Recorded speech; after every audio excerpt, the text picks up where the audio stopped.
Quais são os direitos da criança?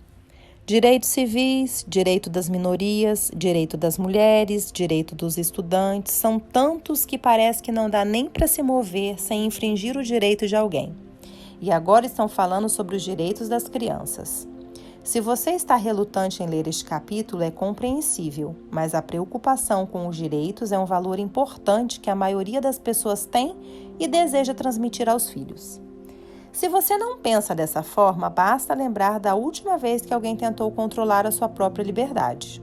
Por algum motivo, quando se trata de crianças, os direitos humanos parecem se esconder por trás do princípio legítimo da autoridade dos pais. Frequentemente, os pais ignoram os direitos dos seus filhos sem conversar ou considerar a respeito por causa da frágil linha que separa os direitos da criança da responsabilidade paterna.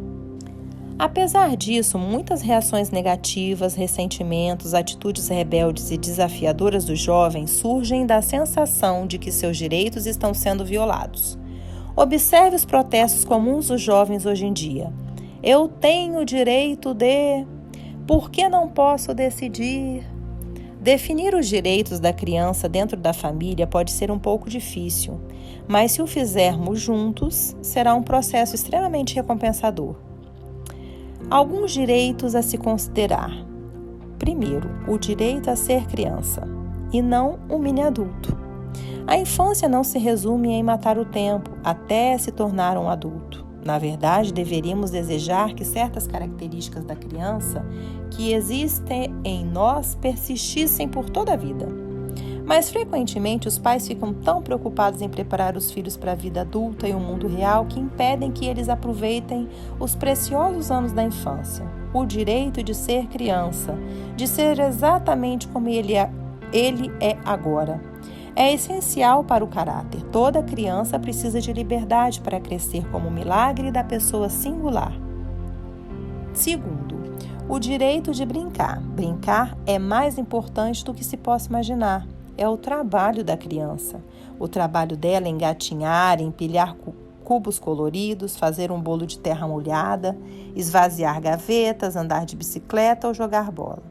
Ser bom na brincadeira é tão importante quanto ser bom em fazer a cama, limpar o quarto, aparar a grama e tirar o lixo. Talvez seja mais por ciúme do que por princípios, que os pais frequentemente dão a ideia de que brincar é um privilégio tolerado, somente depois que o verdadeiro trabalho foi feito. Terceiro, e o direito de dar a sua palavra nos assuntos da família. As crianças compreensivelmente querem ser incluídas nos processos que decidem o que acontece com elas, e isso é especialmente importante depois dos 10 anos de idade.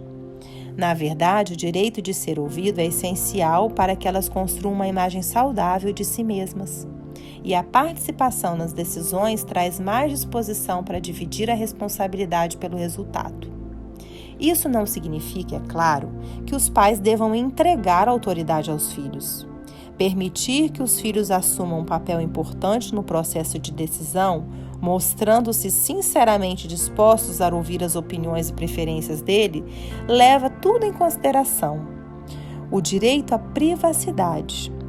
Muitos pais, infelizmente, acreditam que têm o direito de abrir correspondências, ler diários, pegar pertences sem pedir permissão ou entrar no quarto sem bater a porta. Se alguém não respeitasse a nossa privacidade de alguma dessas formas, provavelmente ficaríamos ofendidos e com toda razão. Por que as crianças não mereceriam o mesmo respeito? A violação do direito da criança à privacidade do seu próprio corpo é o primeiro passo em direção ao incesto, uma preocupação de proporções assustadoras nas famílias de qualquer condição econômica. O direito a ter um julgamento justo antes de ser castigado, toda criança deve ter a chance de se defender antes de receber um castigo. Circunstâncias que desconhecemos podem fazer diferença em nossa reação a um eventual mau comportamento. Outros direitos do seu filho que você deve considerar são o direito de receber um tratamento justo, de ser amado, de ser apreciado, de dizer não, de ter uma opinião diferente da sua, de ser perdoado pelos erros cometidos, de ser discipulado na fé, de dizer respeitosamente o que pensa, de mudar de ideia às vezes, de ser ele mesmo, e não uma continuação do ego paterno. Em resumo, devemos estender aos nossos filhos muitos dos direitos básicos que reservamos a nós mesmos. Se você é um pai que acha que as crianças não têm direitos porque são muito jovens ou ainda não o fizeram por merecer, pondere mais sobre o assunto. É bem melhor que os seus filhos aprendam o princípio dos direitos com você do que com uma outra pessoa. Ao mesmo tempo, não existe um lugar melhor do que a nossa casa para aprender as responsabilidades que acompanham os direitos e a diferença entre direitos e privilégios. Atualmente, é comum ouvirmos falar de pessoas que reclamam um direito, que na verdade é apenas uma desculpa para agirem de forma indelicada, irresponsável ou imoral. Como o direito de fumar nos locais públicos, por exemplo. Um ditado antigo diz que meus direitos terminam onde os seus começam. É um princípio que vale a pena ser ensinado em casa. Há outras pessoas que exigem da sociedade apoio ou privilégios que não são direitos, mas doações. Nossos filhos precisam aprender que os outros não são obrigados a sustentá-lo e também que os direitos do cidadão começam com as obrigações.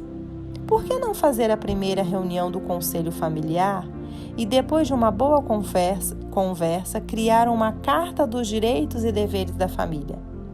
Se definirmos os direitos e um perfil piedoso de autoridade, podemos cultivar um espírito saudável e bonito de cooperação familiar.